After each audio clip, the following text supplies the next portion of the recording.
Hello বন্ধুরা, বারো মিশালি ইউটিউব চ্যানেলে দেখছেন।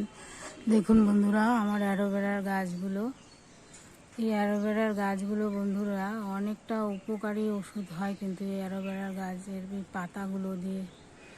আজকে আমি এই পাতাগুলো কয়েকটা কাটবো, কেটে নিয়ে যাদের বন্ধুরা সুগার আছে ম্যাক্সিমাম, ওষুধেও কমছে না, এই অ্যালোভেরা পাতাটাকে কেটে নিয়ে এটার থেকে স্যুপ বানিয়ে সকালবেলা করে খেলে পরে সুগারের লেভেলটা কিন্তু অনেকটাই কমে।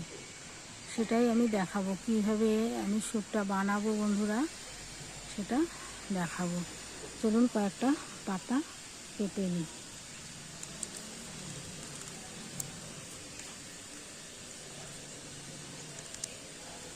পাতাগুলোকে কেটে বন্ধুরা কিছুক্ষণের জন্য রাখতে হবে, কারণ এর থেকে একটা হলুদ একটা রস ক্ষরণ হয়, সেটা কিন্তু খাওয়া যাবে না।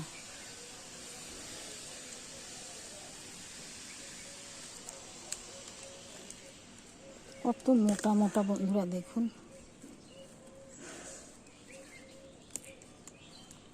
কাটার কিছু আনিনি তো, এটা এইভাবেই ছিঁড়ে নিলাম। প্রচণ্ড মোটা, এই দুটোতেই হয়ে যাবে। কীভাবে বানাবো সেটাও দেখাবো বন্ধুরা। আপনাদের যদি কারো এই ধরনের সমস্যা হয়ে থাকে তাহলে আপনারাও কিন্তু এভাবে করে খাবেন, আর কয়েকটা করে এই অ্যালোভেরার গাছ লাগাবেন। সুন্দর হয় এই গাছগুলো।